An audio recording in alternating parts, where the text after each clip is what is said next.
Lena Sorensen, Holga from After the Fall, Arthur Miller, of course.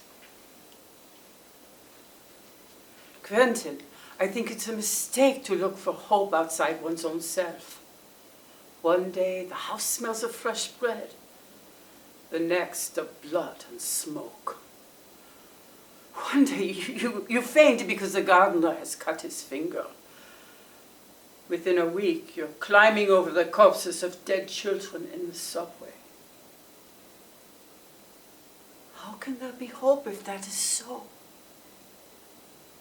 I tried to die near the end of the war. The same dream returned each night until I dared not go to sleep, and I grew quite ill. I dreamt that I had a child, and even in my dream I could see it was my life, and it was an idiot, so I ran away. But it always climbed back onto my lap and clutched at my clothes. Until I thought, if only I could kiss it, whatever in it was my own, perhaps then I could sleep. So I bent down to its broken face, and it was horrible. But I kissed it. I think one must take one's own life into one's arms, Quentin. Come, they play the magic flute tonight. Let's go listen to the magic flute. Hi, Lena Sorensen, and this is a cold read for the audition. And I'm Marta B. What about Marta A? Oh, Did she have kids? yeah, a big, beautiful family. Does she feel the same as you? About, Getting older. I don't know.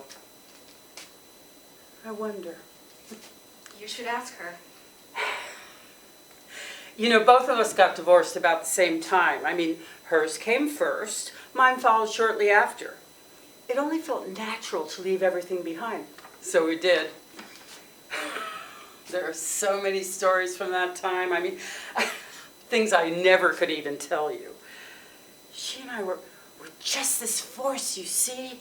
We'd sing and perform from place to place, and men on motorcycles would stop us in the middle of the street to proposition us. Then there was just this one place that we performed in that we couldn't bear to leave. A small coastal town with the most beautiful men in the world. Naturally, we made plans to stay.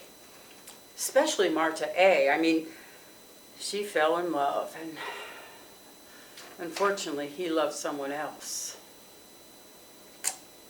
Me. Well, it didn't take long of us sneaking around for her to find out, smart girl that she was. I'd never seen her so desperate. It just wasn't her style. She'd plead for me to put a stop to it, and I would always reassure her that I'd get rid of him. And I'd huff over to him and tell him we were through, but then he'd whisper sweet nothings in my ear, and I'd go running back to him. One night, after thinking I'd just gotten away with it, she just left. Worst part, I wasn't even that into him.